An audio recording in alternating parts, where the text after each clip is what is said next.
Imagine the world around you suddenly goes dark. Your heart pounds, your breath shortens, and in that split second you feel an instinct you didn't know you had surge through your body. What is that force, and why does it appear exactly when you need it most? Our brains are not just organs of thought. They are ancient survival machines honed over millions of years. In the next few minutes, we'll explore how evolutionary psychology, modern neuroscience, and real-world case studies reveal the three primary survival instincts that have been hardwired into every human since the dawn of our species. We'll see how those same instincts still drive us in the 21st century and learn how to work with them rather than be hijacked by them. First, let's travel back to a time when our ancestors crouched behind rocks, listening for the snap of a predator's jaw. Natural selection favored those who could quickly detect danger, secure resources, and stay close to the safety of the group. Over countless generations, the brain built specialized structures to handle each task. The amygdala acts as an early warning system, constantly scanning for threats. The hypothalamus releases hormones like adrenaline and cortisol, priming the body for rapid action. And deep in the brainstem lie the automatic fight or flight circuits that fire before you even realize you're scared. These three classic responses, fight, flight, and freeze, were each advantageous in different scenarios. When a saber-toothed cat stalked a meadow, a swift sprint could save a life. When a rival tribe encroached on a camp, standing ground and fighting could protect the community. And when an ambush was unavoidable, freezing could make a predator lose interest. The key takeaway is that these mechanisms operate on autopilot. They evolved to keep our ancestors alive and still run the show today, even when the predator is a looming deadline or an endless stream of notifications. Now, let's break down the three primary survival instincts that dominate our everyday behavior. The first is threat detection and avoidance. This instinct compels us to scan our environment for danger, real or imagined. In the modern world, it shows up as hypervigilance to news headlines, the habit of doom scrolling through social feeds, or the sudden spike in heart rate when you hear a distant siren. The second is resource acquisition. Our brains are wired to secure food, water, shelter, and later, status and wealth. In contemporary life, this translates into cravings for caffeine during stressful moments, compulsive online shopping, and the relentless hustle culture that tells us we must always be grinding for the next opportunity. The third is social bonding and group protection. Early humans survived by staying in tribes, sharing food, and looking out for each other. Today, that instinct fuels our desire for likes, our need to belong to a community, and the loyalty we feel toward our closest friends and family. Turning to a companion after a breakup, or posting a heartfelt story to feel heard, are modern echoes of the ancient safety in numbers principle. Neuroscience shows us that each of these instincts lights up distinct pathways. The threat detection system is closely tied to the release of cortisol, which sharpens focus but can also breed anxiety when overused. Resource acquisition triggers dopamine surges, the same chemical that makes us feel pleasure when we achieve a goal, but also the same one that keeps us glued to the next notification. Social bonding releases oxytocin, the cuddle hormone, reinforcing connections, but sometimes leading us to chase approval at the expense of authenticity. When modern life constantly triggers these primitive instincts, the balance can tip. Constant alerts keep us in a perpetual fight-or-flight state, draining energy and eroding mental health. The endless flow of information amplifies threat detection, turning everyday worries into chronic anxiety. Advertising hijacks the resource acquisition drive, convincing us that we need the newest gadget to survive. And social media amplifies the need for group validation, making us chase virtual acceptance instead of genuine connection. Understanding that these impulses are not flaws but ancient tools gives us a chance to re-engineer how we respond. By recognizing when the amygdala is sounding a false alarm, we can pause and breathe instead of reacting. By noticing a dopamine hit from a quick scroll, we can ask whether that moment truly serves our long-term goals. And by honoring the oxytocin boost from real-world relationships, we can prioritize face-to-face interactions over endless likes. If this is opening your eyes, hit that subscribe button and let's keep digging together.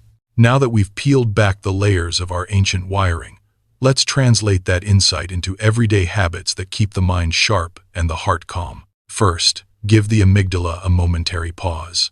When you notice a sudden spike of anxiety, perhaps the buzz of a notification or the rumble of distant thunder, take a breath that lasts for at least 4 counts. Hold it for 2. And exhale slowly.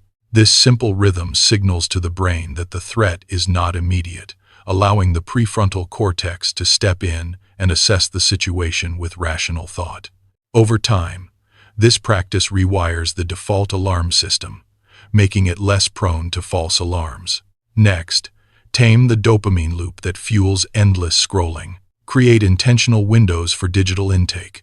Set a timer for a short burst of browsing, then close the device and engage in a tactile activity, reading a physical book, cooking a meal, or stretching. Notice the subtle shift in energy when you replace a fleeting scroll with a sustained, purposeful action. Your brain will begin to reward depth over speed, and the craving for instant hits will lose its grip. Finally, nurture the oxytocin pathways through genuine connection. Schedule regular face-to-face meetups, even if they are brief coffee breaks or shared walks. When you speak with another person, focus on active listening, mirror their tone, maintain eye contact, and respond with empathy. These small gestures release the cuddle hormone in a way that no virtual like ever can, reinforcing a sense of belonging that is rooted in authenticity rather than numbers. These 3 practices, breathing pause, mindful digital boundaries, and real-world connection, form a triad that aligns our primal instincts with modern life.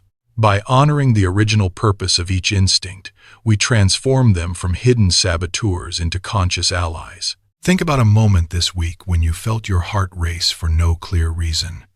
Did you give yourself that breath? Did you notice a dopamine surge from a quick swipe? Did you reach out to a friend instead of retreating into a screen? Share those experiences in the comments. Hearing how each of us applies these tools creates a community of learners who support one another's growth. As we wrap up, remember that survival instincts are not static relics locked in our DNA. They are dynamic systems that respond to the environments we craft.